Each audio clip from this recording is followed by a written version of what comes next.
It's time to talk sports, it's time for the show. When you hear this song on the radio, it's time to tune in, better act fast. Let me get that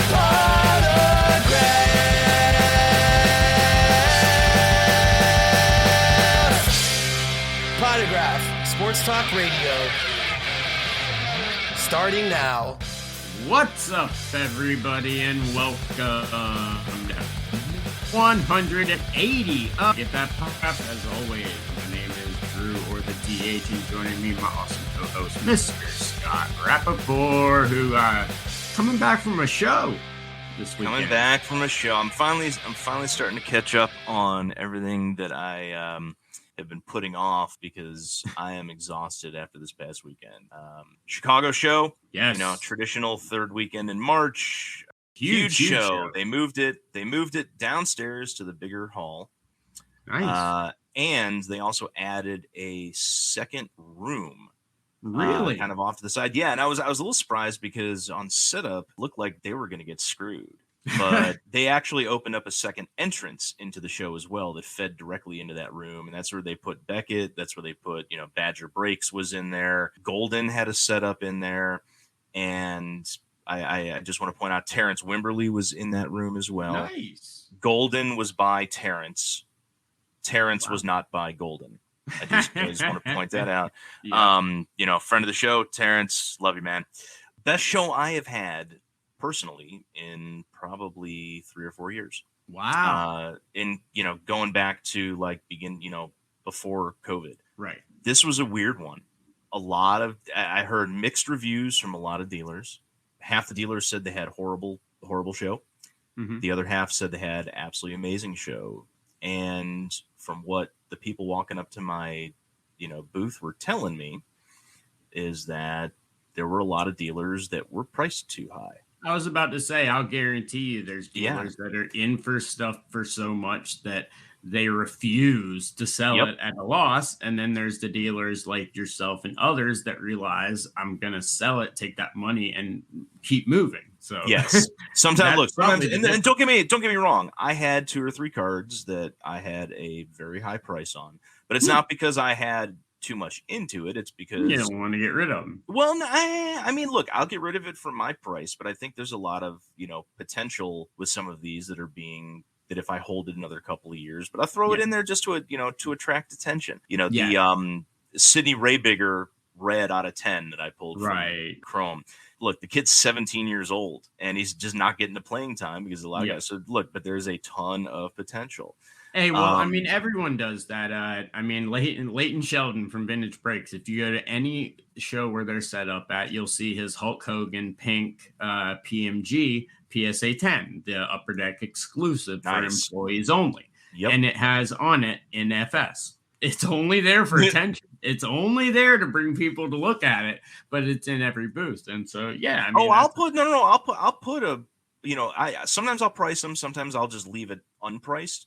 But when people ask about it, I'll be I'll be straight up with them. I'm like, look, on that one, I'm going to be well over comps. Yeah. And there's absolutely nothing wrong with that. I think that's, that's part of the game. But I love hearing you say another show in another area and a big show like this one. This is one that attracts people from across the country. People fly to this show. People go out. Yep. I had multiple friends fly out to go to the show from North Carolina. It's nice to see, and I've been talking about it a lot, and we have been, about how the hobby is on a nice uptick right now, especially shows. Shows are active. The shows in North Carolina, we used to have only one promoter who did a decent amount of shows, but now we've got 2 promoters out there. So there's double the shows that there were.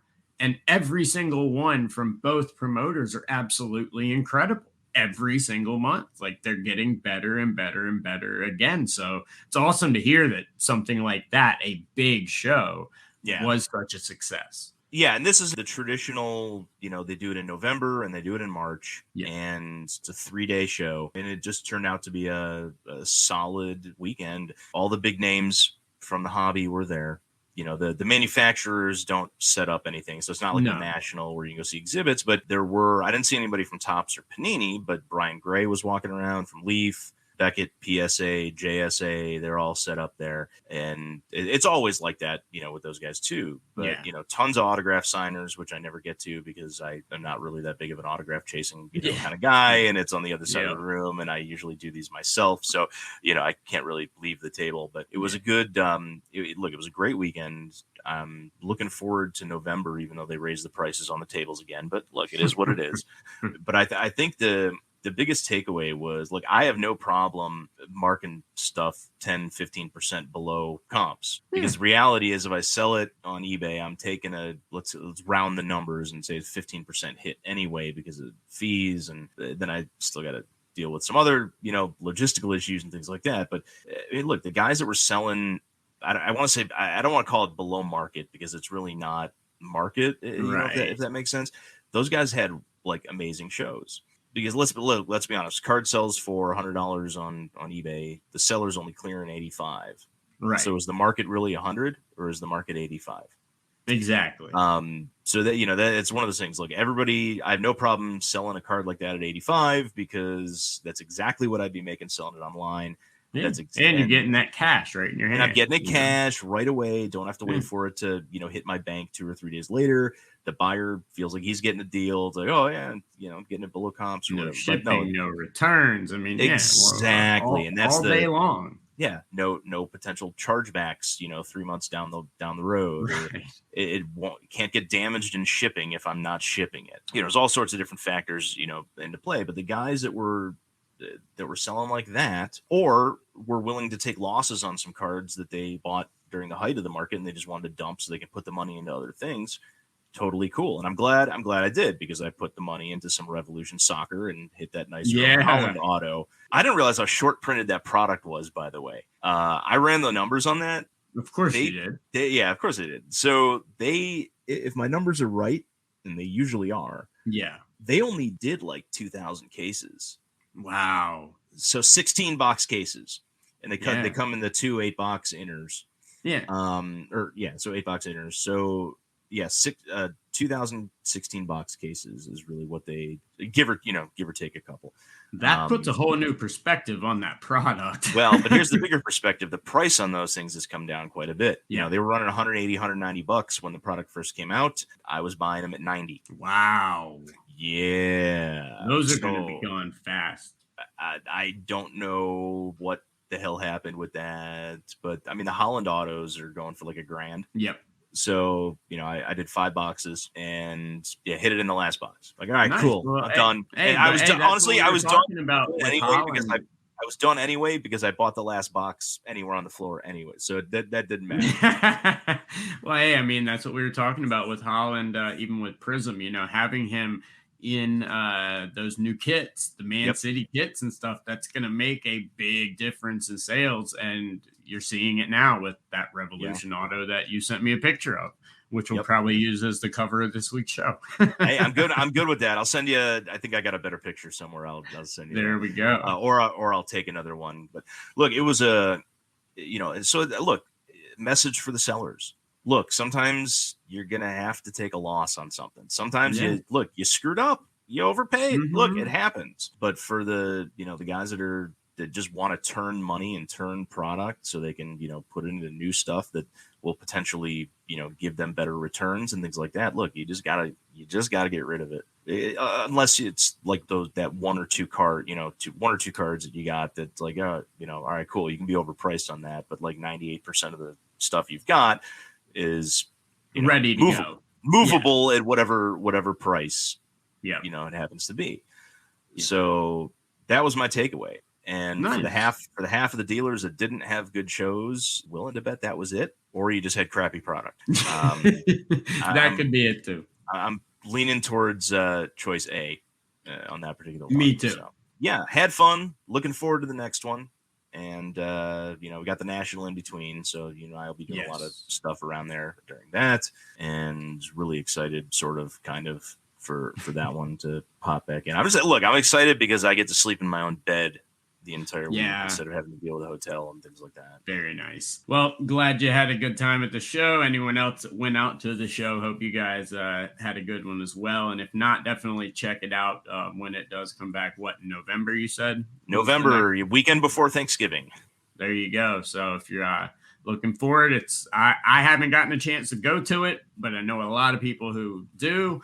And it's only getting bigger, and you just heard it from someone on the ground floor right there. It's growing and it's good. So really, my big takeaway as someone that wasn't there, I'll be at the Mint next weekend if anyone's there, but from someone that wasn't there is that, like I said, you're seeing shows really start to pick up across the country, not just small shows, not just the big shows, but all of the shows. The Philly show I heard was huge. This show, Chicago, I heard was huge. Our local shows huge.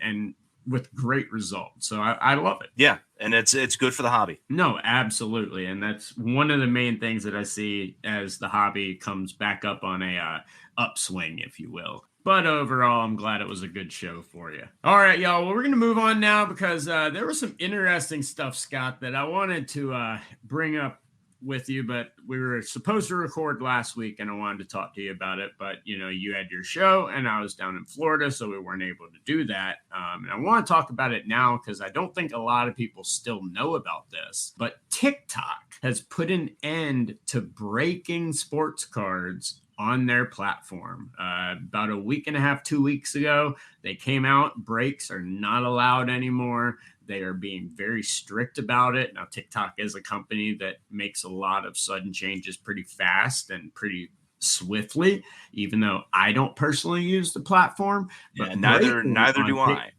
I don't at all. But breaking on TikTok had become massive. And I know people that make thousands and thousands a day, even just doing retail on TikTok for just a little bit. It really has become big, like Instagram. Every Instagram notification I have, it seems nowadays, is someone going live for a break. And TikTok was really the same way, but they put the hammer down. First off, before we dive into this, what do you think about all that? I don't. I don't wake up in the morning and the first thought in my head is, well, what the hell's going on TikTok? Well, in regards to if TikTok's doing it, are other socials going to do it? I don't know. I don't think so. It's too big within the eco space of the hobby as it is. And frankly, I don't think TikTok banning breaking. Now I do want to ask you this, because when you brought it up to me before we started recording today, it was actually the first I'd heard of it. And I actually thought when you'd said TikTok ban breaking, I thought you meant like, because the government's trying to make a play to actually ban the whole platform, right? And I thought when you said breaking, it was like a breaking story, and I looked up, I couldn't find anything new on it. I'm like, oh shit, did that happen? But no, I don't think it's going to have an impact on the hobby. But let me ask you this: so they're banning live breaking, yes, but are people who have done breaks and have it pre-recorded still able to upload those videos? You can upload the videos. They cannot be done live. And the reason I think that this was done was because breaking runs a fine line on its legality. If you do a normal break where you take a box and you break it up into whatever it is, random team, pick your team, 2 teams, whatever, that is perfectly legal. When you go into minis, into razzes, into any of that type of stuff, you move outside the parameters of legality. And that truly becomes even if you break it up into teams or 2 teams, whatever the PYT, that kind of stuff, on certain products, it actually falls under the gambling category because you're not necessarily guaranteed. Like if you're doing national treasures, you're not going to get all 30 or 32 teams in a box or even in a full case, which means that there's some people that are buying in that aren't getting a thing. Yes. And that's where the gambling really falls in. If you're doing like Topps flagship and you're doing a a hobby box for, you know, or a jumbo everyone's box. getting some. You're getting some, everybody's getting something. And that's, you know, that's one of those things. So it does run that fine line, you know, on whether or not it's considered gambling. And so that's why I mean, I personally think that and the combination of they saw how much money was coming into this and they weren't getting any, I think those two factors probably contributed to deciding to shut it down, because it wasn't causing a problem. There wasn't some big scandal or something like that. No, or some big scam. Well, it was just them deciding one day, we're done. Well, there may have been something behind the scenes, because what may have happened, you know, TikTok has a lot of non-hobby people on it. Yeah. And don't get me wrong, so does Instagram and things like that. But it's very possible that a whole bunch of non-hobby people decided, we'll give this a shot. We'll get, you know, I want to get into this. And, you know, they, you know, got into some breaks and they got skunked. And the next thing you know, they reported that account to TikTok. Yeah. And, you know, if it happens enough times, not just with the certain user, but with the certain type of activity that's going on, they're going to look into that and say the risk of having it on there is not worth, you know, the potential legal problems. Especially when they look at their average age of consumer, and I guarantee you it's under 18, which also comes major into effect when it's talking about online purchases, things like that, you know? Right. So you have it could have been parents complaining that, you know, hey, they, you know, the kid used my PayPal account, you know, whatever the case was. So that may have happened. And, you know, very, very similar to how, my God, I'm drawing a blank on the name. There's a website platform out there, which, you know, I'm not even going to mention it because there's some legal issues with that. But they forced all of the breakers who used that platform just as their website to sell spots and breaks. They forced them off their credit card processing. Wow. Because they took a look at the business model and they thought it was gambling, or fell too close to gambling for what it was. Now, fortunately, I was actually able to step in and help with that, which is great. It was good for me. It was good for them. They didn't have to shut down the website and all that kind of stuff. And that's right. I mean, that is your business. That's up your alley. Exactly. So. And these were some major breakers within the industry that had this problem. Right. But something very similar could have happened in this case, where people reported it to TikTok behind the scenes. And because they're not in the hobby, you know, it never got reported on the scammers pages, you know, anywhere, or it never showed up in any of the Facebook groups and things like that. So that may have happened, and TikTok, you know, obviously the people reviewing these videos that get reported, they're not in the hobby, or most likely not in the hobby, and they're viewing it as this is gambling. And to a certain extent, there is an element of gambling. Oh no, absolutely, there is an element to it. But if I had to take an educated guess as to why TikTok banned it, that would be my educated guess. No, I would agree with you. And so you don't. So my first thought was, when TikTok did this, would Instagram or someone like that follow suit? Twitter? No. I mean, all of these platforms allow breaking, and Instagram in particular is filled with breaks all day long where they're not making money. I don't necessarily think it's about money as well. What I think they're erring on the side of caution, because there are so many governmental regulators that are their eyes are on TikTok because of and TikTok exclusively China. Yeah, exactly, because of the ties to China. Yes, that they really have to watch everything.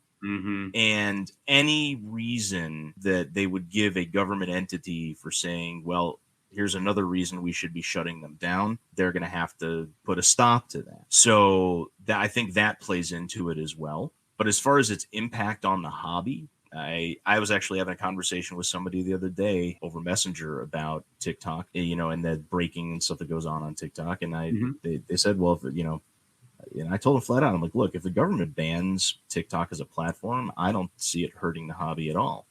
I don't see it having any impact on breaking and card sales and kind of what goes on, because there are so many other platforms that have, you know, as many, if not more eyes on it like Facebook and Instagram and whatnot, and things like that, where somebody wants to break and go and break.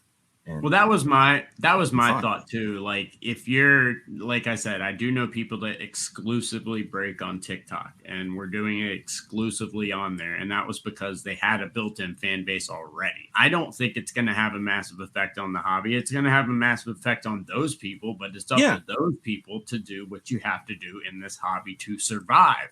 And that's adapt. If you're trying to make money and do stuff in this hobby, you always have to be changing and adapting. So they ban it on TikTok. Okay. Your other followers, I guarantee you 85 to 95% of them are on Instagram or YouTube or something. Yep. And they should be following you, and they should be following you on that platform too.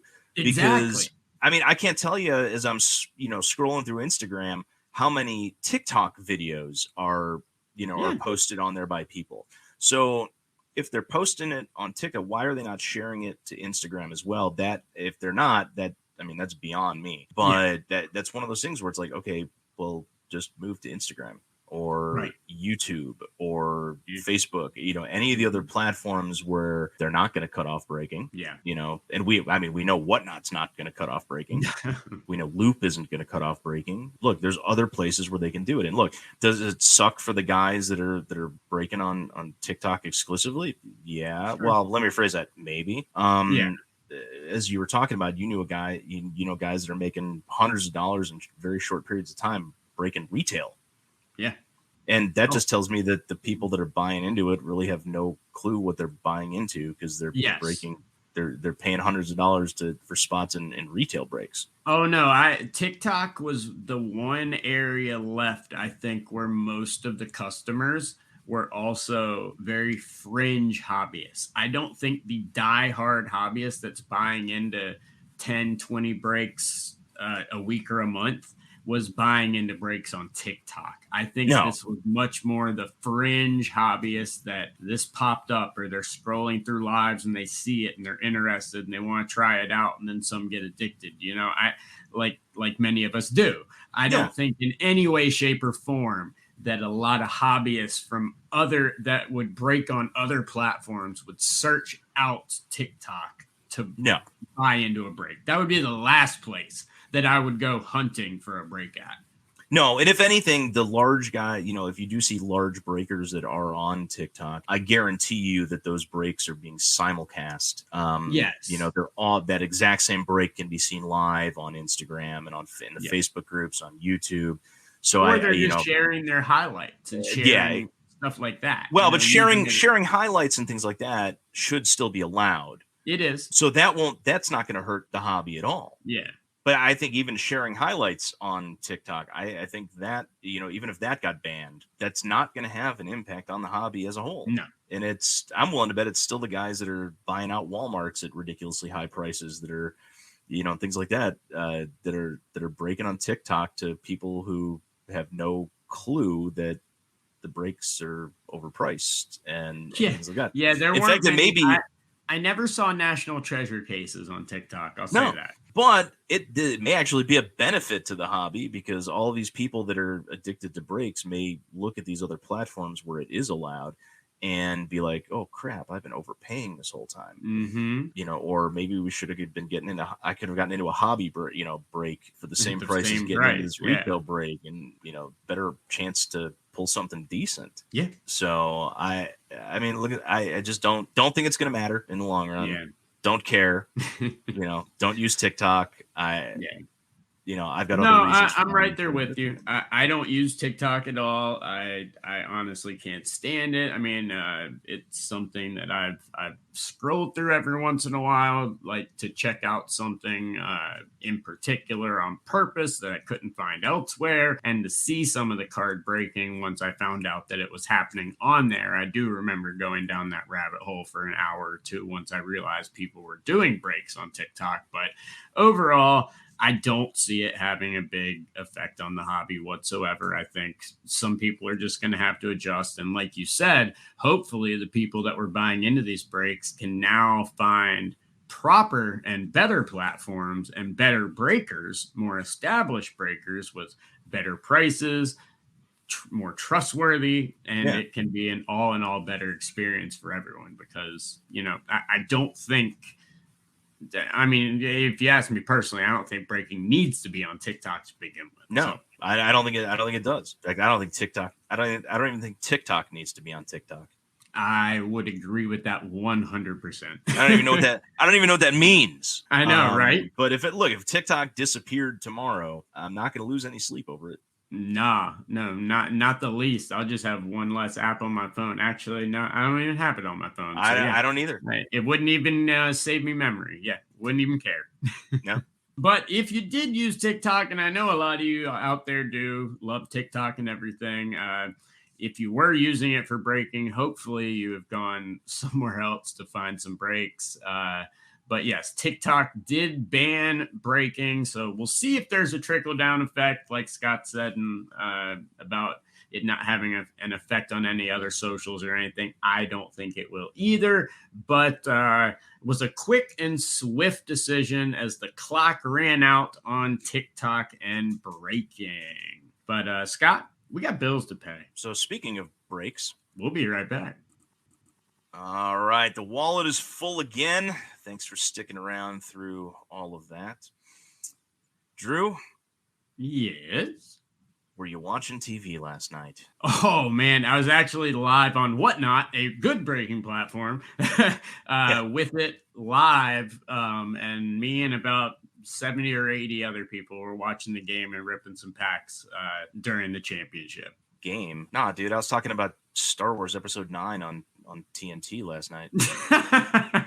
Totally kidding. No, I missed it. I think it was on TNT last night, but we are, of course, talking about the World Baseball Classic. Yes. And one of the probably most epic moments in recent baseball history. You couldn't write it better. No, you could not write it better. No. Bottom of the ninth, 2 outs, 2 on. 1-run game. 1-run game, Shohei Ohtani on the mound, and Mike Trout comes to the plate. You seriously could not write a better ending to the World Baseball Classic, regardless of the outcome. Yes, no matter who you were rooting for or anything. Doesn't matter. As far as the hobby is concerned, it doesn't matter. If Trout hit a 2-run double to end the game on a walk-off, that would have been an absolutely epic ending. Yes. If Shohei Ohtani struck out Mike Trout on a slider after 2 consecutive 100-mile-an-hour fastballs, that is just as epic. And that's exactly what happened. On a 3-2 count. 3-2 count. It was incredible.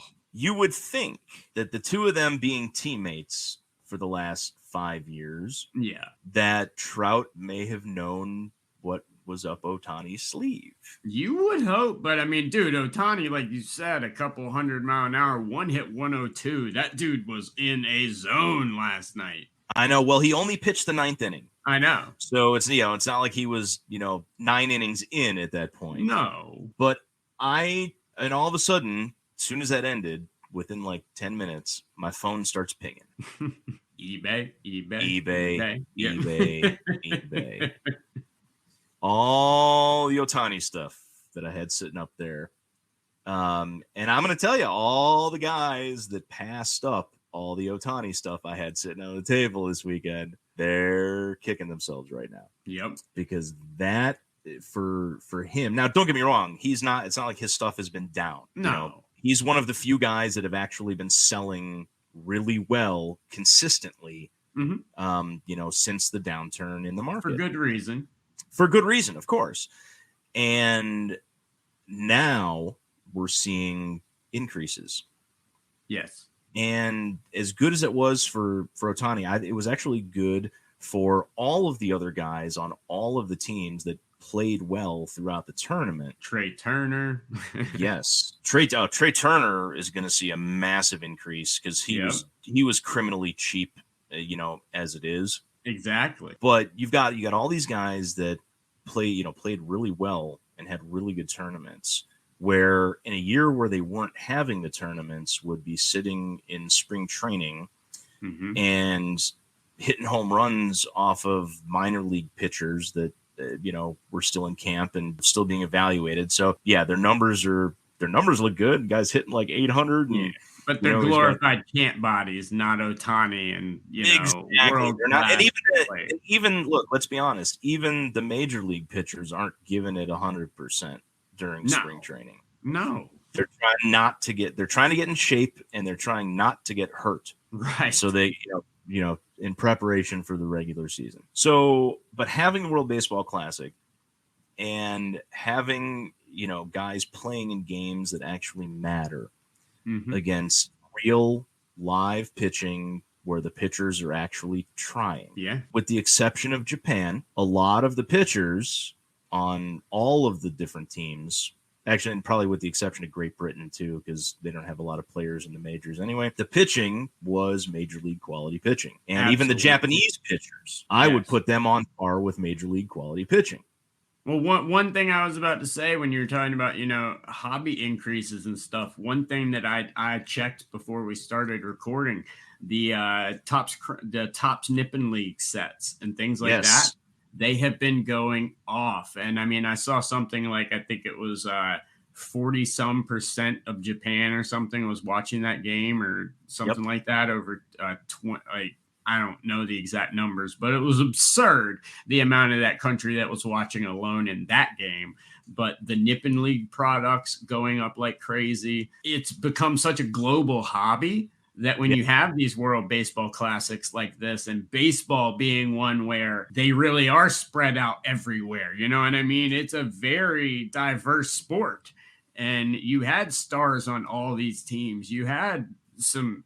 It's a diverse sport. It is a diverse sport, but with the exception of Japan and South Korea, the vast majority of the fan base for baseball is Western Hemisphere. Yes. So you've got, the United States, you've got a handful of Canadian players, you've got and then you get down, south of the United States, you get into the Latin American countries and things like that, and the Caribbean countries where baseball is huge. Oh yeah. And in some, and the weird thing is, Japan, soccer is number 2 behind baseball. Right.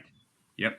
It's the one foreign country outside the United States where you have both baseball and soccer that are both big. All those other countries, soccer takes the dominates. Yeah, it dominates. Yeah. Even though baseball is absolutely insane, but Japan's the other way around. Yeah. So I'm not surprised if 40% of the households in Japan were watching the game, even with the time difference. Not surprised at all.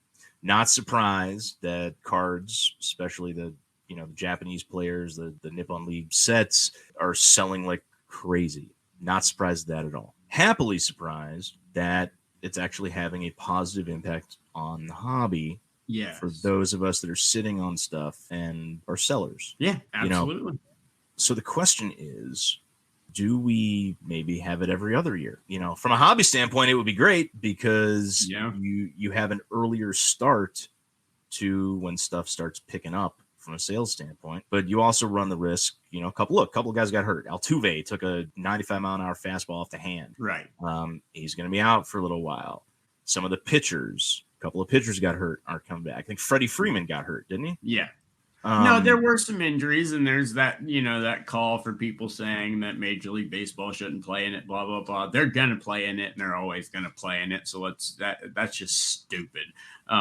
Injuries are going to happen, especially when, like you said, normally at this time of year, you're trying not to get hurt. You're trying to make sure you're on the roster, but you're trying to make sure you don't get hurt. You're competing with your all. As Ohtani said in his press conference post game, this was the most important moment of his entire career, and this dude's done a lot of stuff. So this means a lot to these players, and honestly, from the hobby aspect of it, okay, Altuve, Freeman, and some pitchers go down. Well, guess what? Some prospects and some younger guys are going to get some playing time. Yeah. And so what's going to happen there? You're going to see more guys go up, more prospects, more younger guys go up as they get a chance to prove themselves. So injuries are going to happen. I hate this era we're in now of the load management, the injury craziness. We've got the best doctors in the world. You have the best medical staff, the best nutrition, all of this stuff. Let's play ball and have fun. Injuries are part of all of this. You know, it's part of all of it. And it drives me nuts.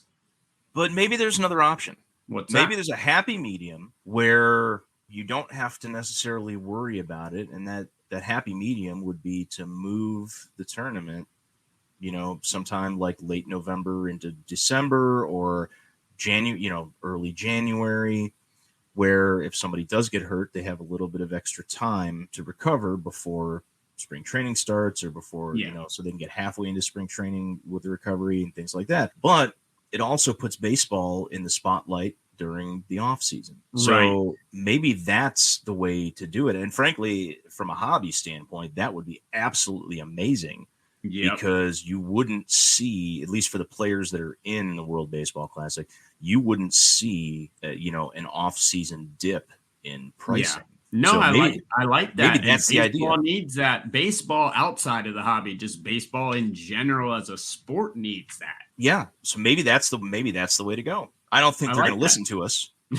I've been spouting out ideas on things all, this whole time that I've been on the show, and not once have I heard from Rob Manfred on any of those ideas. So Rob, if you're listening, you're probably not, but if you are, maybe we consider moving the World Baseball Classic back a couple of months. Well, I don't know how much say the Players Association has in it. I'm not going to say his name, but I do know of at least one, probably a couple more people that work for the MLBPA that do listen to the show. One's been on the show before, so maybe they'll listen and hear it and maybe push for it.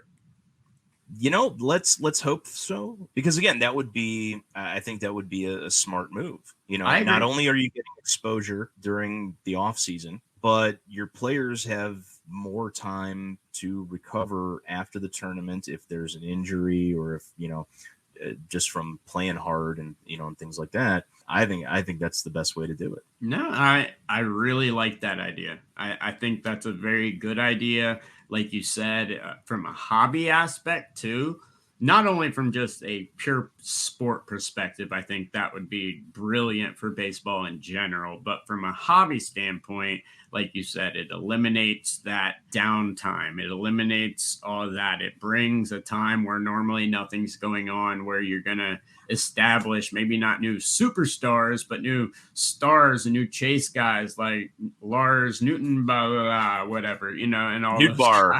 Yeah. Somebody in one of the Facebook groups was heavily pushing that guy the other day, and like everybody's laughing at him because he probably is sitting on a ton of the guy's stuff for some reason and just wants to get rid of it. So, the good old pump and dump. Yeah. But he's actually turned out to be a, decent player. Yeah. In fact, I think he's the only American-born player to ever play on the Japanese national team. You are correct. I did see that as well. Yeah, he is half Japanese, so his mother's Japanese. It's eligible. It's all good. It's not one of those where like the Israeli team is filled with a bunch of American guys who just happen to have Jewish heritage, and which maybe I should have gone to try to play for the Israeli team. But it's one. He was legit, and he played well. So I'm happy for the guys that are sitting on Lars Newtbar stuff. Yeah, if you're sitting on him, I might not sit too long, but if you've got him, I'm really happy for you right now. Yeah, but look in the other sports, at all the other national tournaments. Let's look at soccer, especially, with the exception of this year. This was a weird one just because of the location, but the World Cup every 4 years happens after the most of the club seasons are over for the year, because again, with the exception of the United States, the club seasons run like September through June. It's similar to basketball and hockey and those schedules. Every other year you have the European tournament, where all the countries in Europe are competing against it. That happens after the club season is over and before the new season starts.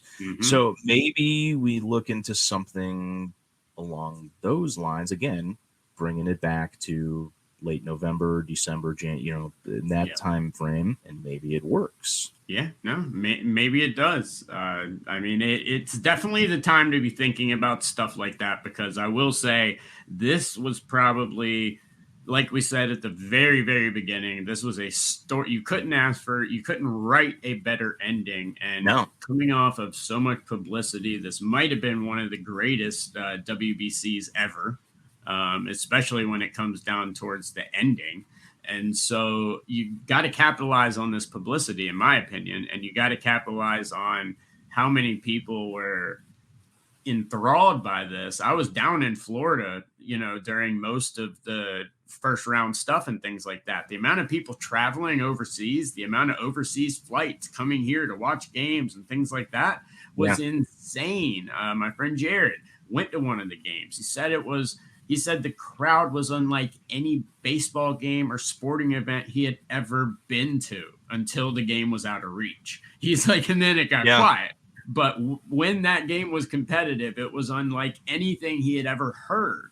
And so you got to capitalize on this. And in my opinion, it's something that should only get bigger for baseball, because I think it helps not only the hobby, and not only does it help baseball worldwide, but I honestly just think it just helps baseball as a whole. Yeah, and I think it definitely helped that you had 2 of the top 3 baseball countries in the final. Yes, the third one being the Dominican Republic.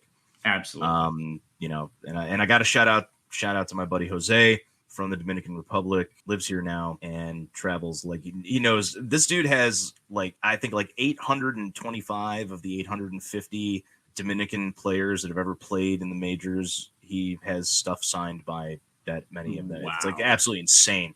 But he went to a lot of the Dominican Republic games earlier in tournaments, had a great time, said everything was just absolutely amazing. But that's that helped, having the US and Japan in the final. Yeah. So I think, like I said, I think we need a bigger tournament. We need it earlier, and give us something to do in the off season. No, I like it. I 100% agree. But it definitely, one thing's for sure, is it definitely sparked the baseball hobby. The baseball hobby has exploded. And I don't think you're going to see it slow down now until, we get to the end of the season. I think this momentum carries over into the spring training, into everything else. And I don't see a major dip in the baseball market. It's hard to... I don't want to say it carries over into spring training. There's only a week left of spring training. I meant from spring training to the beginning of the season. Oh yeah, absolutely. Yeah. So I think overall it's a wonderful thing for the sport, especially in terms of the hobby. But definitely a great final game. But speaking of games, Scott, I don't know how great it's going to be, but we've got a new game coming out from Panini. And we've been meaning to talk about this for a couple of weeks now, and other things that are either more important or more pressing, have tended to take over. And I wanted to bring this up because there's many different aspects to this here. So Panini has partnered with Monopoly. Is that a Milton Bradley game, or is that a Hasbro game? Hasbro? Yeah, whoever makes Monopoly. Panini partnered with them, and there is now going to be a PRIZM basketball Monopoly game. Yeah. I'm not entirely sure how this is going to go over. I think the cards are going to be highly collectible. For every game you buy, you're getting a certain number of cards in the box, along with the game board and all that kind of stuff. And then I believe that you're going to be able to buy booster packs. Yes. And booster boxes of this. So it's the way it is set up is that the set features 90 total cards, and besides the main game, there are booster packs and boxes that will also have inserts and parallels like Monopoly Boardwalk. All right, so let's just get right to the elephant in the room. Monopoly is a game that is really fun to play when you're winning, but has a high probability of destroying families and ruining furniture. How many, I can't tell you how many tables have been flipped over in the middle of Monopoly games, and I may have flipped a few. How many arguments have been had, how many siblings no longer speak to each other, how many parents have, I'm not even going to go there, all because of Monopoly. Yeah. It's a fucking no, I agree. And apparently this was 2 years in development. Jason Howarth from Panini, who is their vice president of marketing, he said that this has been 2 years in the making, but there may not be as many flipping over tables as regular Monopoly, because there is a spin on this. Well, the cards are involved. If you flip over a table, you damage the cards, or you run the risk that of damaging too. the cards. Because we're all in the hobby. We're all about getting that 10 grade on a card. We're not going to flip tables for that. No, but this is a little different than your normal Monopoly, and I'm going to be I'm actually interested to see how this gameplay works out, because according to Panini and Hasbro, it says that there are no properties. Instead, it starts with players building their decks, which sounds a lot like Pokemon or TCG aspect. Which I was actually going to bring up when you mentioned that there are booster packs and booster boxes available. Yeah. I was going to say that's exactly. It sounds like you going out and getting a Pokemon deck and then getting the booster packs and boxes. Right. Well, yes. So in this, you start building a deck, and it says as the game evolves, players get additional cards and ultimately win by getting them the most points, just like in a real basketball game. However, it says here trading is encouraged. So it looks like I don't see how exactly this is going to work, but packs and trading are apparently encouraged in the gameplay. So you're building a deck. It almost feels like a crossover of Monopoly and Pokemon with a PRIZM spin to it. All right. So what I want to know is how much, and I don't know how much of the, initial game boxes are going to sell compared to the booster boxes and booster packs. I'm not going to buy the game. I'll go out and get some booster boxes or whatever. But how many of the cards that are produced for this are actually going to be used to play the game? How many of them are going to be treated exactly like normal PRIZM, where you're going out and buying boxes, you're buying cards, you're selling cards, you're grading cards. How much of that is going to dominate this particular product? Well, that's a good question, because even on the box of the not the actual gameplay box, but on the mock-up of the box, it says collect or use the cards. So they're telling you right there, they know. I mean, are we going to be building decks of slabs, or are we going to be are they going to be used for gameplay? Yeah, and I think this actually helps Panini. This partnership helps Panini more than it helps Hasbro or Milton Bradley, whoever the hell owns Monopoly, because everybody knows Monopoly. Yes. Everybody. In fact, I think I counted a couple weeks ago, I want to say in my house alone, there are 18 different versions of Monopoly. Yeah. Because I got kids. Yeah. And kids who love to play games where they end up trying to kill each other at the end. Yep. I might as well just buy them dueling pistols, because that's usually what ends up happening. That's why we don't play it. And yet somehow new version of Monopoly comes out, and my kids want, kids want it. We got to go buy it. Can we get the electronic version? No. And then my wife steps in, and then we have another version of Monopoly. And my kids have another game to play, where at the end of it, my wife has to step in and keep the kids from killing themselves. If you could see Scott's face right now, you could see the mental anguish this has put on him. Yeah. And the reason I said no is because I knew this was coming. Yep. And the reason that she said yes was because I said no. Of course. It ain't my mess to clean up anymore.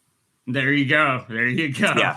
But I might as well get my kids dueling pistols, because that's usually how this ends. And I swear to God, I will not be buying the game board. Right. Yes. PRIZM Monopoly. Yeah. Booster packs. All right, cool. Booster boxes. Cool. Grading. Yeah. No, absolutely. Cool. My kids will not be getting anywhere near them.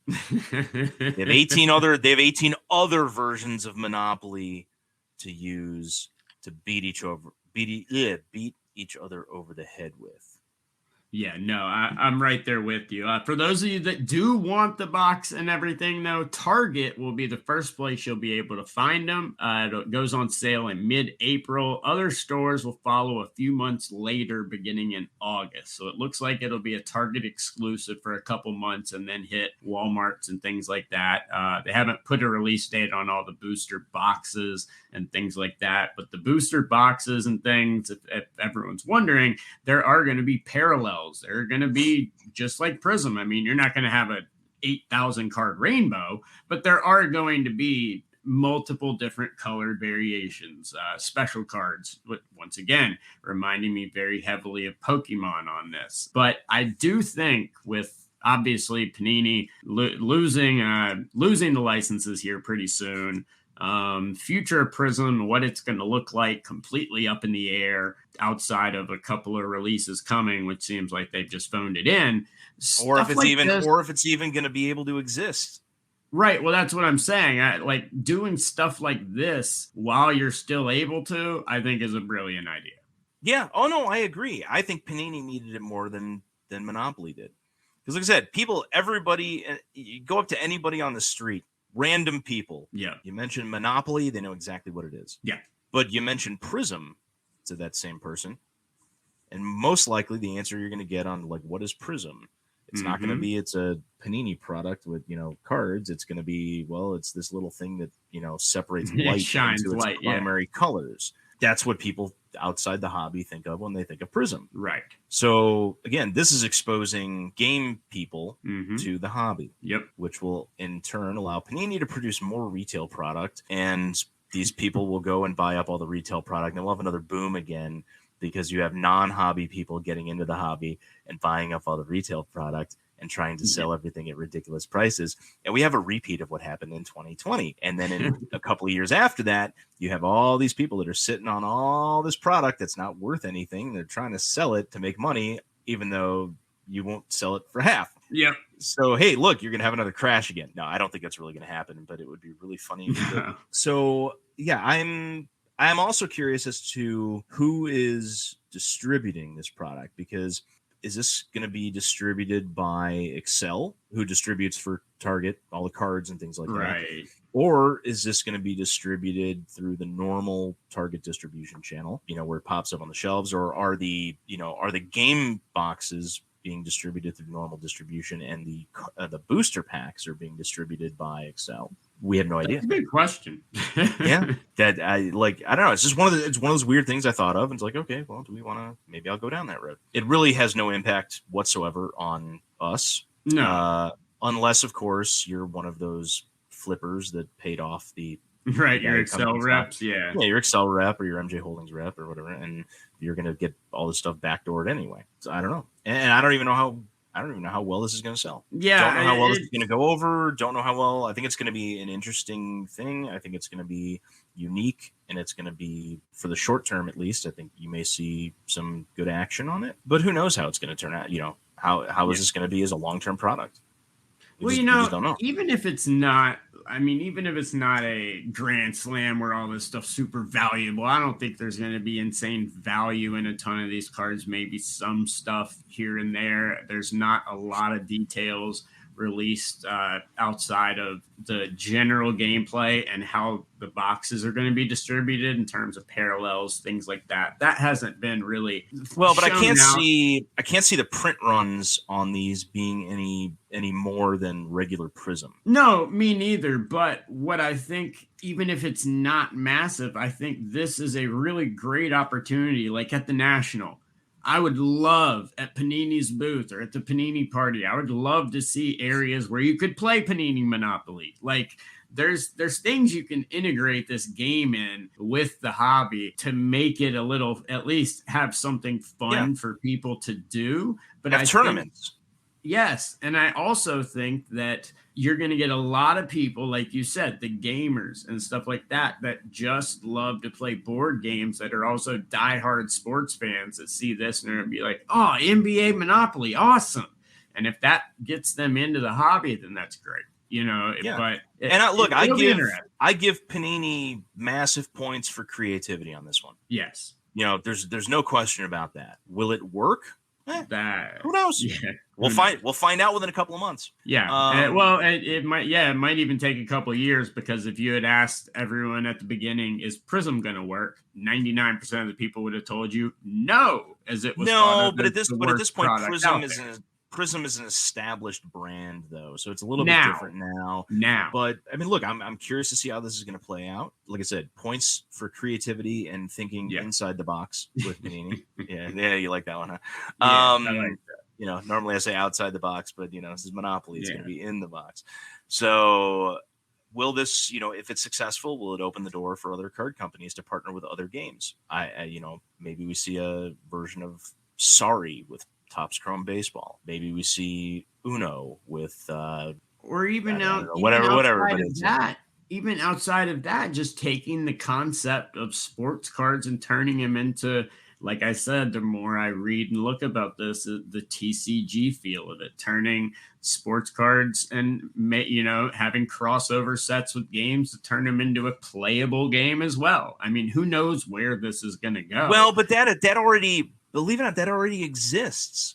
Well, I know, but you have the Match Attack games, right? But I mean, if if you attach a major name like a Monopoly or something like that on it, it's going to go much better than Match Attack being hidden on a retail shelf. And that's true. But I would love to see if people start playing this and it actually works and it turns out to be a playable game. What kind of impact is that going to have on Match Attacks? Yes, because you know, it's existing, it's out there already, it's in multiple sports. So, you know, if you're not a basketball fan, you don't want to play PRIZM Monopoly, but maybe somebody sucks you into playing once. Now all of a sudden it's like, ooh, well, I'm a soccer fan, so I'm, you know, and all of a sudden you know, hey, is there a soccer game out there? Like, well, yes, there is. Yes, there is. You know, they Formula One. I think they did a football version of it at some point, I think. Yes. I don't think they called it the same thing, but it was something on those lines. Yeah. So, like, will it have an effect on those games and those cards that have already been on the market for years? Yep. We'll find out. We'll find out. One thing's for sure, it is definitely going to be interesting. And I know a lot of you probably have heard of it by now, but if you haven't, PRIZM Monopoly NBA Edition is coming here in just a few weeks now, about mid-April in Target, and then August 1st, it says, as a hard date in other stores. So we'll probably find out a lot more information about this in the coming weeks. I would assume at the Mint, Panini's probably going to talk a decent amount about it if they are, which I'll have Jeff Hoffer on an episode to Let Her Rip. I'm actually going to ask him about some of PRIZM Monopoly coming up while we're opening a box. Hopefully we can get some more answers and see everything that's going out on here. But PRIZM Monopoly is dropping here in just a few weeks. And like you said, man, I got to give him credit for creativity. And I'm at least excited to see what it looks like, how it's going to be, and to not have the board game in my house. Yeah. All right. Well, man, I think that's probably a pretty good spot to wrap up this week's show. What do you think? I would agree. All right. Well, thank you guys so much for tuning in. Before we go, once again, got to thank our awesome sponsors, Show Your Slab, Slab Strong, Denver Card Shows, Card Ladder, Treasure Hunter Sports Cards, and Vandy Slabs. Could not do the show without you guys. As always, also make sure to check out Let Her Rip. We had an awesome WBC championship game episode just the other night. Amazing stuff came out. Make sure to check that one out. As I said, myself and Jeff Hoffer at the Mint will be going live for a live episode of Let Her Rip. The time and everything will be updated here probably just a couple of days before it goes live, as we're going to do it based on Jeff's schedule.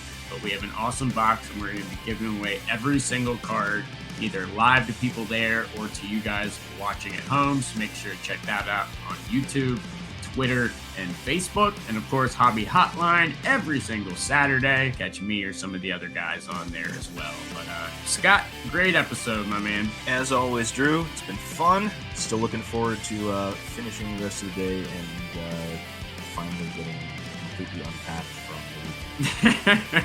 We're only halfway through the week, so you're getting there. Sounds like me. But guys, until next week, you know the deal. Keep ripping those packs, pulling those hits. We'll talk to you then. Peace!